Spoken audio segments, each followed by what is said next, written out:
So today we're going to continue on in our series called Men of God. And today we're going to talk about our responsibility to others. And I regularly have conversations with my boys about caring for their mom and their sister. And very often when I leave the house, I'll grab one or both of the boys. I'll pull them aside and I'll say, hey, take care of our girls while I'm gone. It's your job. Take care of our girls while I'm gone. Why do I do that? Do I do that because Abby and Eden are incapable of caring for themselves? Of course not. If you've ever met my wife, you know how ridiculous that statement is. Okay? That's not the reason. And Eden is her mini-me. She is copy and paste. They are incredible. Abby, in so many ways, is every bit my equal, and in a lot of ways, she's a lot nicer and better than me at lots of things, okay? She's highly intelligent, she's strong and creative and hilarious, and she could survive just fine without me. We choose to be together, but very often she'll say to me, I don't know where I'd be without you, to which I almost always reply, probably rich and famous, let's be honest, okay? And my goal, though, as a man, is to have her exhale when I enter the room, and not like, ugh, not that kind of exhale. Just a, whew. My goal is to have her feel more secure and more safe and more protected when I come into the room. Because I want her to thrive. And I want her to flourish. I love the person that she is. And I love the person she's becoming. And I'm going to do everything in my power to make sure that there ain't nothing that's going to get in the way of that. And I want my boys to understand that this is part of your role as men. And one of the things that Abby says to me regularly that I appreciate so much, she'll say, hey, thank you for setting the tone for our family.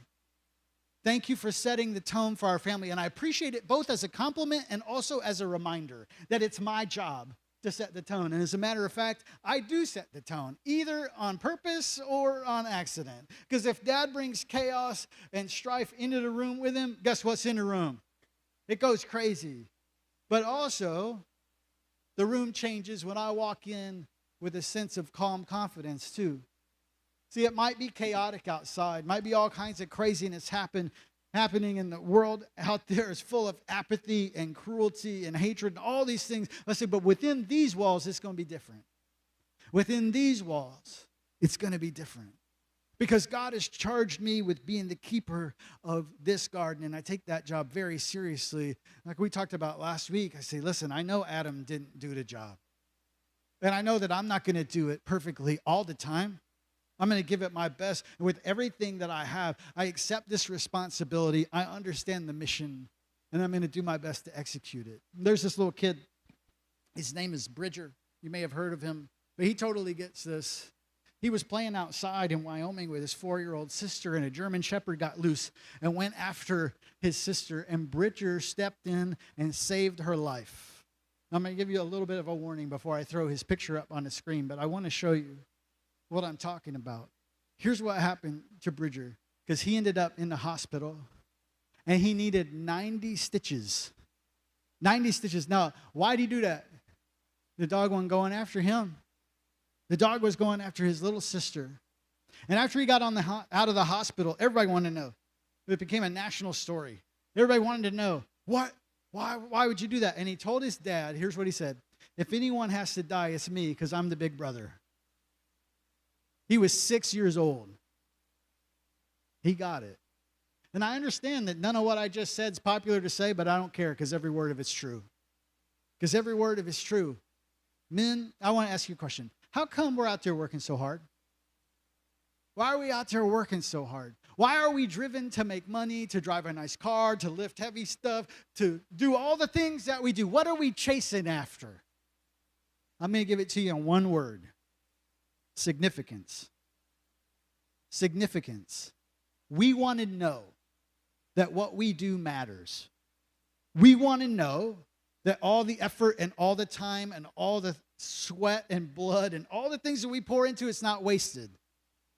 We want other people to think we matter. At least some of us do. Some of us don't care about that. But when it boils all the way down, we want to know that we matter, that we're making a difference. But here's the problem. We often miss what's truly significant while we're out chasing significance, don't we? We often miss what's actually significant while we're out chasing significance. Let me give you an example. We may have missed the point when we worked 90 hours this last week so our wife and kids, whom we never talked to this week, could have nice things, could drive nice cars, go to nice schools, have nice clothes, all the things, all the tutors, all the stuff. We might have missed the point. And we also need to understand, gentlemen, that there's a difference between significance and name recognition. Like we know that, right? Just because you know their name doesn't mean they're doing something important. Just because they know your name doesn't mean that you're doing something significant. We don't want to be known for doing something that doesn't matter. Meanwhile, the women and children in our lives are wondering, where are we at? And listen, you don't have to be married for this to be true either. You don't have to be married for this to be true. But we aren't just responsible for ourselves. And we're going to talk about our responsibilities to ourselves next week, but I wanted to start with an outward focus. And I want to start here. Because we know, gentlemen, that our responsibilities run deeper than just paying the bills, right? It runs deeper than that. And if masculinity is about taking responsibility, how do we live up to our responsibilities toward others? And I know this is going to shock you, especially coming from a preacher, but Jesus was real good at it. He was really good at this. And I want to show you from Scripture, from the life of Jesus, some things that will help illustrate what our roles and responsibilities are as men, especially to the women and children in our lives. Now, I want to remind you, as we start this, that Jesus wasn't married.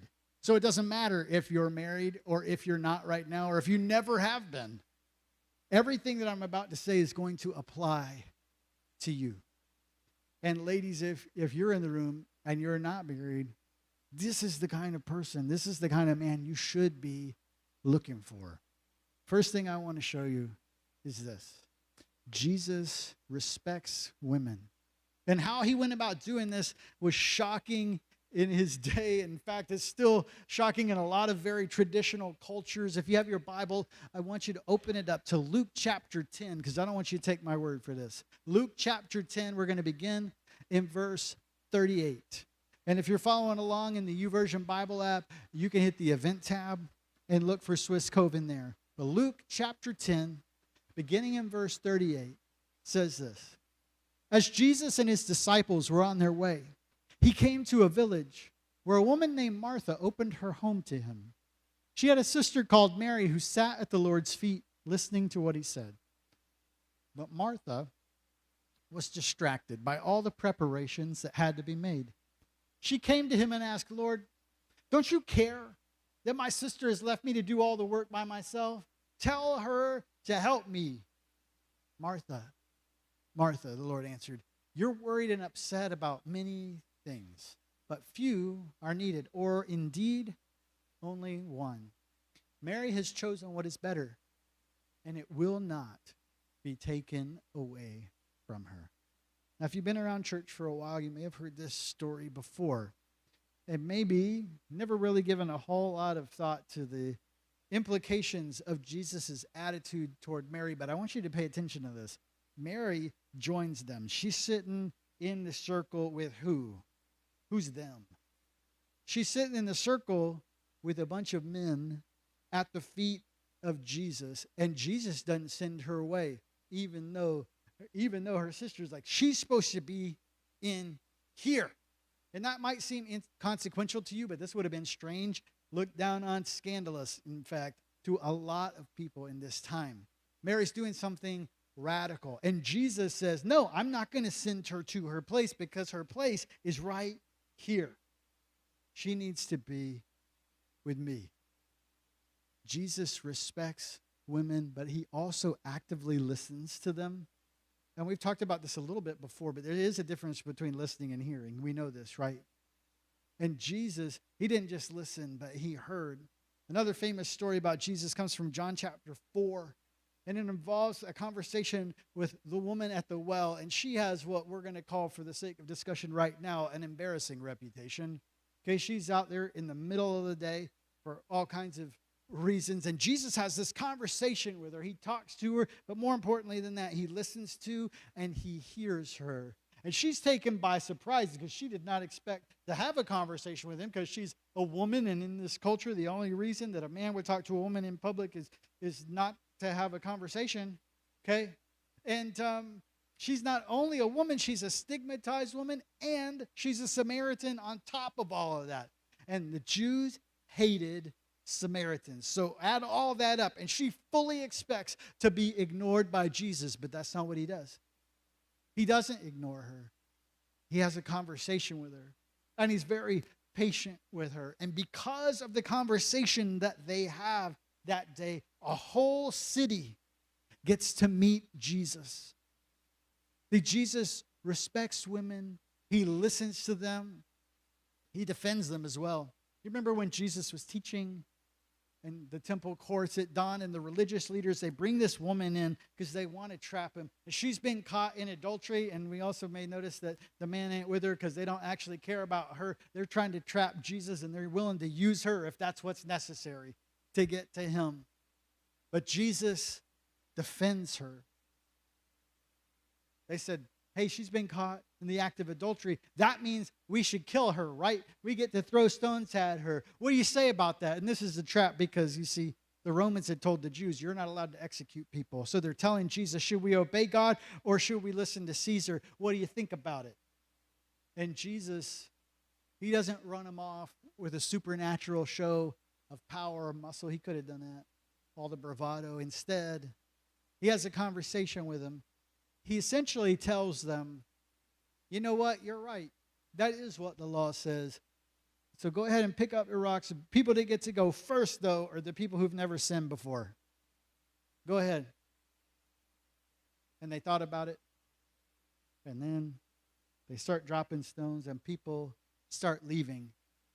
And when they have all left, he turns to the woman, and we read this in John chapter 8. Verses 10 and 11, this is Jesus speaking. He said, woman, where are they? Has no one condemned you? No one, sir, she said. Then neither do I condemn you, Jesus declared. Go now and leave your life of sin.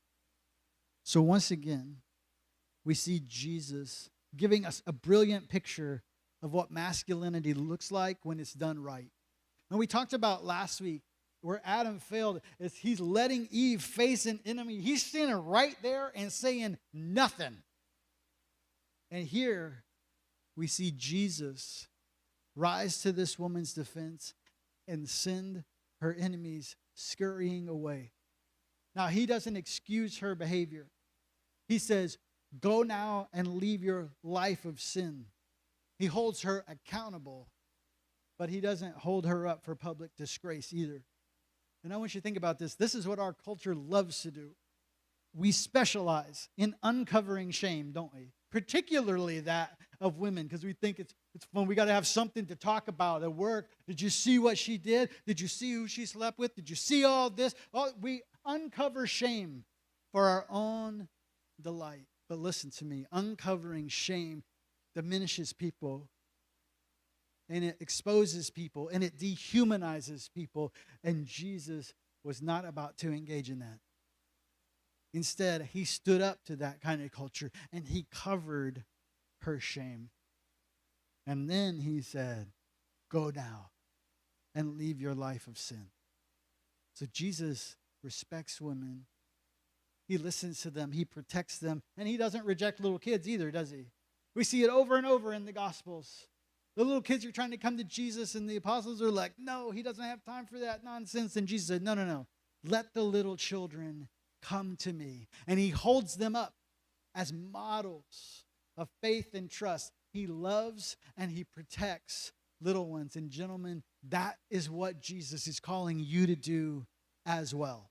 So let me sum this up for you. Your responsibilities, particularly to the women and children in your life, are these. You need to respect, protect, listen to, and love them. Respect, protect, listen to, and love the women and children in your life. And listen to me, you can't do that passively. That's not something you can kind of just hope happens. You're going to have to take an active role in making that happen in your life. Listen, a passive man is useless to the people around him, and that's not even actually strong enough. Let me say it this way. A passive man is actually a threat to the women and children in his life. You know why? Because a passive man is not respecting or protecting or listening to or loving them. A passive man leaves them open to attack from the outside and very, very often, eventually, becomes a threat to them on the inside. You know why? Because here's what happens, gentlemen, and you know this is true. We let it go, and we let it go, and we let it go, and we let it go, and the whole time it's building up inside because it's irritating. And eventually, what happens is we lash out at the people in our house or the people that we're close to. A passive man eventually becomes a threat to the people in his life. And then when you make life about you, it's going to turn into a mess. It's going to turn into a mess. And that's not to say that you don't have needs or that you're not going to get anything out of this bargain, because, listen, that's kind of the mystery of all of this, is when we give our lives away, or when we don't make our lives about us, we find out that we end up having a much, much more significant life. And you can choose to give your life to whatever you want to. You can. You can choose to give your life to work if you want. You can choose to chase money and things and girls if that's what you want to do. But before you make that decision, I want you to go home and I want you to read the book of Ecclesiastes today. And then make the decision about where you're going to give your life away. But you can't ignore what's significant if you want to be significant. Does that make sense? You can't ignore what is significant if you want to be significant. And the only thing that lasts is people. The only thing that lasts. Everyone in this place and online and who will ever hear this, everybody you know has a soul. And they will spend eternity in one of two places. They will be in heaven or they will be in hell. So men, you want to lead a life of significance? Lead them to Jesus. You want to have a significant life? Lead them to Jesus. Guide them to hear and believe the gospel. To repent of the sin in their lives. To confess Jesus is Lord. To be baptized by immersion. To live their lives for Jesus. But it's your job to set the tone, and I want to remind you that you can't lead people places you haven't been. You can't lead them where you're not right now. So if you need to talk to somebody about giving your life to Jesus today, I would love to chat with you. I'll be down here in just a minute. But this invitation is not just for the men in the room. This is an invitation for every one of you. If you need to talk to somebody about how to give your life to Jesus today, please come talk to me. I'll be down here in a minute. And if you don't want to come down front, you can talk to somebody that's got a name tag on. Like we said a little bit ago, that means they're a staff member or one of our elders. We'd love to walk with you through this. And if you're with us on the stream, you can email us at hello@swisscovechristian.com. Pray that you will. But men, it's your job to set the tone. It's your job. And if you want to talk about how to do that, I'd love to chat with you about that today too before you leave. But your responsibilities to other people include respecting, protecting, loving, and listening to them. Let me give you just a couple of quick examples about what this looks like and what it doesn't before we wrap it up today. A man who's doing these things will not live with a woman he's not married to. Will not. Here's why. When you do that, you are valuing keeping your options open more than you're valuing her. And you heard what I said, ladies, yes? When he does that, he is valuing keeping his options open more than he values you. You're taking her without fully giving yourself. You're also acting in a way that will be both her and your undoing. Your body is proclaiming oneness, but the rest of you ain't. The rest of you isn't. You're acting out a lie. Sex in the context of commitment of marriage, body, soul, and mind. It's creative, it's secure, it's beautiful, it's made by God, it's wonderful, 10 out of 10, would recommend. Okay, but sex in any other context is not. It's the opposite. It's destructive for her. It's destructive to you. And when you do this, you are not respecting, protecting, or loving her. Also, listen, the people in your neighborhood, your school, your workplace, they should be safer because you're there. Even if they don't know it, that doesn't mean you got to go around and flaunt it. It just means it should be true. They should be safer because you are there. For the women and children who know you, whether that's your sister, your mother, your neighbor, your coworkers, your kids, whoever it is, it should be unthinkable that you would harm them. It should never even cross their minds for 1 second that you would harm them. You set the tone for your house. You set the tone. And when you're consistently gentle and respectful with your wife, guess what's going to happen in your house? It's going to tend, your house is going to lean toward being respectful and gentle. On the other hand, if you're passive and you just let it happen, you're disengaged because you're off doing whatever, I promise you, a measure of chaos is going to fill that house. I've done it both ways. It's not fun. A measure of chaos will fill your home because human nature is going to take over, just like the weeds in that garden that you just let it go. It'll choke it out. So be gentle, be respectful, be a source of security. And listen to me, men, your wife or future wife wants to respect you. She does. She wants to respect you. She wants to admire you, but she won't be able to if you are the source of insecurity in her home. It'll make it very, very difficult. And you can take your kid to 1,000 lessons and offer them the finest tutor and the nicest things, but that's not the objective of being a dad, is it? That's not the objective as a parent, because your main task isn't to impart skills and to make your kids marketable to the corporate world. That's not the end goal. You're here to shape character as securely and fully as you can before they leave your home. Your goal is to help them fall in love with Jesus and love like he does. Listen, if your kid becomes a doctor but doesn't know who you are, you might have missed the boat.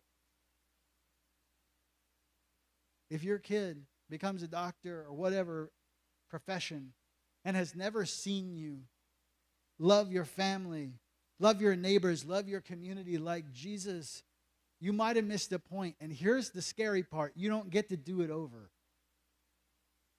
You don't get to do it over. You got them right now. You got them right now. If you got kids in the house, they are your garden to keep, to protect, to cultivate, to guard. And we need some men who don't forget what their role is. Who don't forget what their role is. And every bit of this is hard. Don't hear me stand up and say, oh, this is easy. Here's all you got to do. Every bit of this is hard. And it's challenging.